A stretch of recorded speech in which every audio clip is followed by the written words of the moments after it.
어떤 날 새벽, 이태준 1930년. 쿵!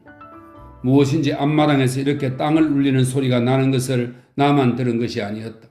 아내도 눈을 번쩍 뜨더니 베개에서 머리를 들었다. 무에 쿵 했지? 가만! 아내는 놀란 눈을 끔뻑거리며 바깥을 엿들었다. 둘이 똑같이 듣고 잠을 깨었을 때엔 분명히 꿈은 아니다. 나는 머리맡에서 시계를 집어보았다. 그때는 새벽 4시 10분이었다. 아내는 그새 또 무슨 소리를 들었다. 그는 얼굴이 백지장처럼 햇석해지며 나의 허리를 허둥허둥 넘어서 아랫목으로 내려가 박혔다.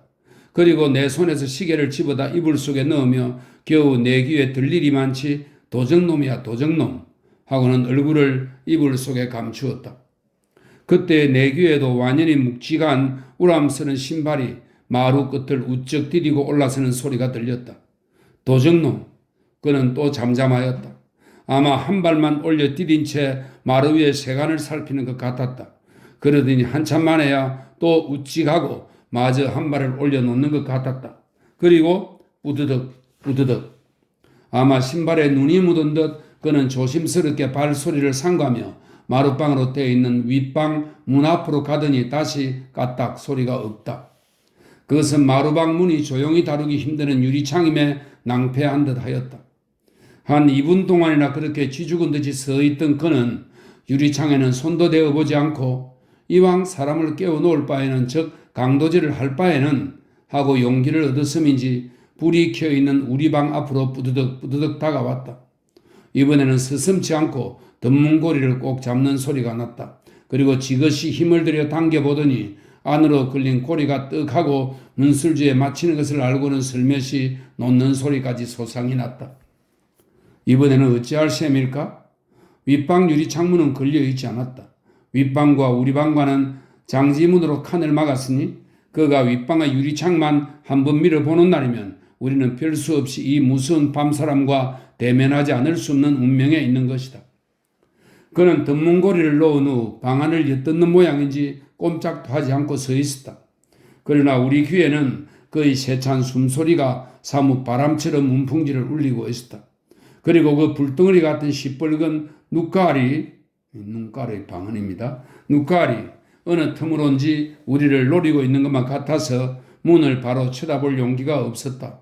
어서 무슨 소리라도 났으면 하고 숨도 크게 못 쉬고 있노라니까 쿵 하고 마루를 내려서는 소리가 났다. 내려섰지? 이불 속에서도 들은 아내가 물었으나 나는 작은 말조차 옮겨지지 않았다. 저 녀석이 들어올 때는 담을 넘어 들어오기가 쉬웠지만 나갈 때는 어떻게 나가나 하고 우리의 귀는 그의 발밑에 깔리다시피 그의 발소리만 지키고 있었다. 그랬더니 웬걸 그는 무슨 생각이 들어갔는지 제법 탯돌 위에다 쿵쿵 눈을 들더니 덤뻑 마루 위에 다시 올랐었다. 어느 틈에 마루방 유리창이 드르르 열리었다. 나는 그제야 번개같이 나도 모르는 힘에 벌떡 일어났다. 그러나 옷도 집어올 새 없이 장지문이 쫙 열리었다. 이놈 꼼짝하면 그는 이렇게 위협하며 눈투성이 된 발 하나를 우리 방에 썩 들여놓았다. 이놈 그는 방 안을 휙 둘러보더니 시꺼먼 외투품 속에서 날이 번쩍하고 빛나는 단도를 뽑아들었다. 그러나 이 순간 누구나 질겁을 하고 눈을 뒤집어 써야 할 위급한 순간에 있어 나는 오히려 정신을 가다듬을 만치 아까의 급과 아까의 긴장을 풀어뜨리고 말았다. 강도? 쿵 하고 마당에 들었었던 그 강도, 우쩍우쩍 마루층이 빠질 듯한 육중한 발을 가지고 이 툇마루에서 거닐던 그 숨소리가 바람처럼 문풍지를 흔들던 그 우람하고 감대 사나운 억세고 사나운 이런 말입니다. 감대 사나운 강도는 어디로 가고 뜻밖의 사람이 들어선 것 같았다. 그는 칼을 들었으나 어딘지 성경책이나 들어야 어울릴 사람처럼 보면 볼수록 인후한 인상밖에 주지 못하는 위인이었기 때문이다. 그는 너무도 우리의 상상과 어그러지는 인물이었다. 그는 복면도 하지 않았다. 그의 서늘한 눈방울엔 살기도 들어있지 않았다. 너도 구차한 살림인 건 알았다. 시제만 있는 대로 들어. 시제는 지금 가진 돈이나 곡식을 말합니다. 나는 머리맡 경대 서랍에서 아내가 맡아가지고 쓰던 지갑을 집어내었다. 그 속에 얼마가 들었는지도 나는 몰랐으나 돈 소리가 나기는 하였다. 지갑째 그에게 준저 그는 냉큼 받아서 지갑 속을 뒤지더니 1원 한 장을 집어내었다. 그리고 다시 불 밑에 갖다 대고 절렁거리며 들여다보더니 그대로 이불 위에 탁 내어 던지고는 뒷걸음을 쳐서 성큼 마루방으로 올랐었다. 그리고 칼을 집어넣고 회중 전등을 내어 마루방을 한 바퀴 돌아보더니 그대로 쏜살같이 바깥으로 나갔다. 그리고 그는 버젓이 삐걱 소리 나는 대문을 열고 나가버렸다. 아니 거의 이마 자세 못 봤어? 이불 속에서 땀에서 젖어 나오는 아내는 왕청 같은 말을 물었다. 거의라니? 아유 10년 살건 감수했네. 그런데 꼭 거의야. 그게 무슨 소리요? 거의라니? 우리는 눈이 쌓여서 마당이 훤하게 나였으나 컴컴한 대문간에 나가기가 싫어서 마룻방 유리창만 닫아 걸고 그자가 섰던 자리에 눈 녹은 물을 훔치고는 다시 자리에 들어 누웠다. 그리고 아내는 정말 그인지는 몰라도 아무튼지 꼭 그이 같아 하면서 아래와 같이 그이를 이야기하였다. 이 그이라는 윤모는 황해도 어느 산업 사람이었다. 그가 나의 아내가 다닌 소학교 신흥학교에 오기는 지금으로부터 6, 7년 전 나의 아내가 6학년이 되던 첫 학기였다고 한다. 이때 신흥학교에는 교원이라야 그 동네에서 일 없이 노는 졸업생 몇 사람과 신경쇠약으로 정량삼아 교장집에 와 묵고 있는 일본 언어 여자 전문의 학적을 두었다는 서울 여자 한 분과 이 윤 선생뿐이었다. 그 중에서도 졸업생들이라야 교편을 잡기에는 원체 상식으로 부족할 뿐 아니라 어느 면소에 석이 한 자리만 비었다는 소문이 와도 제각기 이력서를 써가지고는 달아나는 무열성이었고 여선생이라야 그야말로 시간을 하다 말고라도 휙 떠나가면 고만인 교장집 손님에 불과하였다. 더구나 교장이 없었다. 설립자여 교주인 교장은 김인년 이후부터 감옥에 가 있었다. 윤 선생은 신흥학교가 이와 같은 비운에 빠져 있는 것을 아주 모르고 온 것은 아닌 것 같았다고 한다. 학교는 지은 지가 오래고 거두는 사람이 없어서 눈 녹는 물이 교실마다 새었다. 그 중에도 어떤 반은 비가 오는 날이면 방 안에서 우산을 받을 지경이었으므로 날만 흐리는 것을 보아도 쉬는 시간도 없이 공부를 몰아치는 형편이었다. 그러나 이것을 본 졸업생이나 학부형들이나 모두 자기 집 아랫목만 비가 새지 않는 것을 다행히 알 뿐이었었다. 윤 선생이 와서 1학기가 지났다. 여름 방학이 된 이튿날부터 윤 선생은 새벽 조반을 지어 먹고 점심을 싸가지고 어디론지 나갔다가 어두워져야 돌아오곤 하였다. 며칠 후에 이렇게 소문이 났다. 윤 선생은 학교에서 생기는 것이 없으니까 고향에 있는 자기 어머니에게 부치려 수리조합 공사에 품팔이를 다닌다는 윤 선생은 효자라는. 과연 윤 선생은 고를 동이고 수리조합 붓독을 싸는 데 가서 이 모군은 자벽부를 이야기합니다. 수리조합 붓독을 싸는 데 가서 모군 일을 하였다. 불덩어리 같은 돌멩이도 지어 나르고 물이 흐르는 진흙짐도 졌다. 윤 선생은 이 일을 만 한 달 동안 하였다. 2번 간조에 삼십여원을 타가지고 그는 업으로 들어갔다. 그러나 그것은 소문과 같이 자기의 늙은 어머니에게 돈을 붙이려 우편국을 찾아간 것은 아니었었다. 그는 철물점에 가서 함석을 사고 못을 샀다. 그것을 자기 등에 지고 심리를 꾸벅꾸벅 나왔다.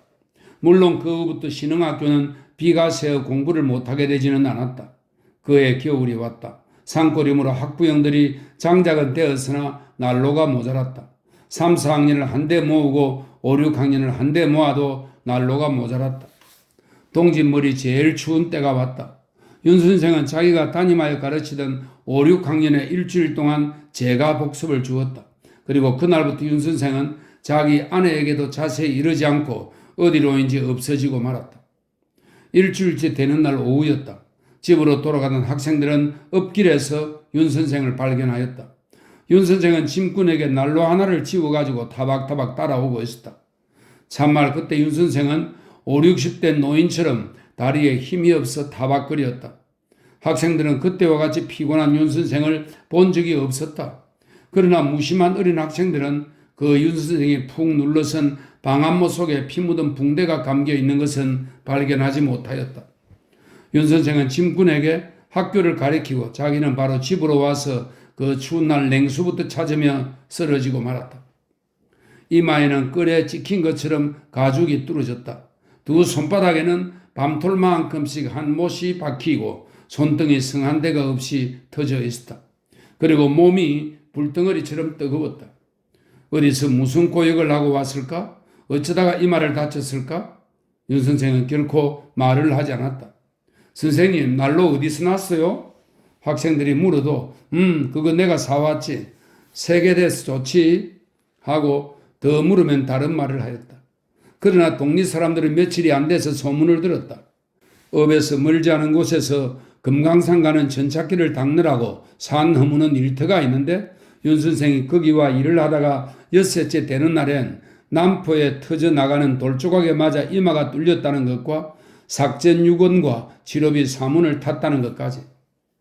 그 후로는 윤 선생은 학교를 위하여선 몸으로나 마음으로나 자기를 아끼지 않았다. 어떻게 하였든지 교장이 나오는 날까지는 하고 전심전력을 하였다. 그러나 신흥학교의 운명은 윤 선생의 노력이 하여 달린 것은 아니었다.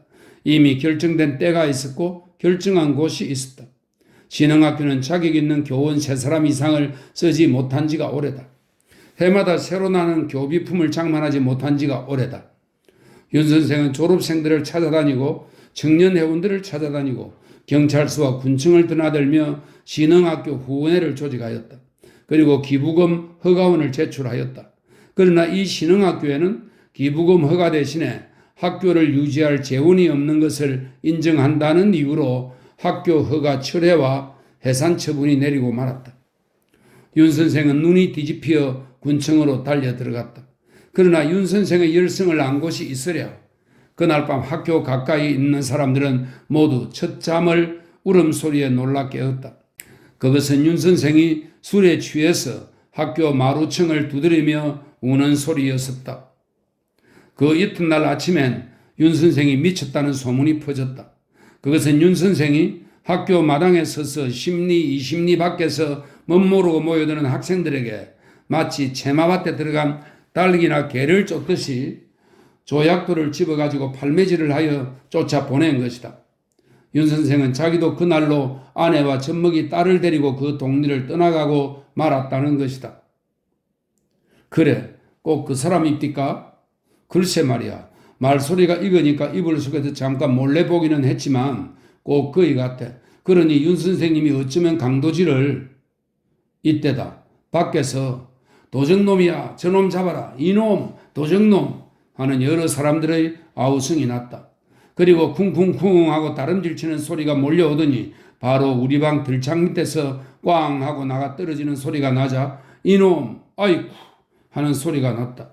우리는 어느 틈에 들창을 열어 제꼈다. 벌써 날은 새었다. 눈이 한 자 깊이나 쌓인 길바닥에 한 사람이 자빠진 것을 3사람이 둘러쌌다. 이 3사람 편은 모두 자다가 뛰어나온 속옷 바람들로 한 사람은 자빠진 녀석의 머리를 끝으로 쥐고 담벼락에 뒷지으며 한 사람은 팔을 비틀어지고 다른 한 사람은 한 걸음씩 물러섰다 달려들며 곧은 발길로 안가슴과 넓적다리를 들이치른다. 벌써 자빠진 녀석은 코피가 터져 나오고 발길이 들어갈 때마다 킥킥하고 사지를 뒤틀었다. 그는 틀림이 없었다. 자빠져 맞는 그는 아까 우리 방에 들어왔던 강도가 틀리지 않았고 또 여태 우리가 이야기한 그의 윤 선생이 틀리지 않았다. 여보, 저 이마에 흠집을 봐요. 윤 선생이래요. 좀 나가 말려요. 저런. 나는 옷을 주워 입었다. 그리고 조금 전에 그가 열어놓고 나간 대문을 나섰다. 그러나 그는 도적이었었다. 그는 벌써 도적이 밟을 길을 걸어가고 있었다. 멱살을 잡히고 머리털을 잡히고 팔을 잡히고 그리고 어느 틈에 이 집 저 집서 몽둥이를 들고 뛰어나온 사람들의 우락부락한 경계에 쌓여 큰 행길로 끌려 나가고 있었다. 그가 붙들린 자리는 마치 미친 개를 때려잡은 자리 같았다. 발등이 덮이는 눈 위에 몽둥이들을 끌고 모여든 자리며 더구나 그의 코피가 여기저기 떨어져 번진 것은 보기에도 처참하였다. 나는 금세 아내에게서 들은 그의 교원 생활을 생각하고 막연히 그 자리를 바라보고 선노라니까 아까 그 3사람 배 중에 한 사람이 헐레벌떡거리며 다시 이리로 왔다. 그리고 이리저리 두리번거리더니 도랑 속에서 검은 낙가오리 하나를 집어내더니 묻지도 않는 것을 시끈거리며 설명하여 주었다. 이게 그놈 모자죠. 우리는 요 앞 자동차 부에 있는 사람들인데 글쎄 우리가 자는 방에 들어와서 철괴를 들고 달아나니 하마터면 우리가 주인한테 도적놈 될 뻔하지 않았나요? 지금 순살 불러댔죠. 죽일 놈 같으니. 그는 굉장히 신이 나서 그 낙가오리를 헌신짝처럼 구겨들고 우쭐렁거리며 달아났다.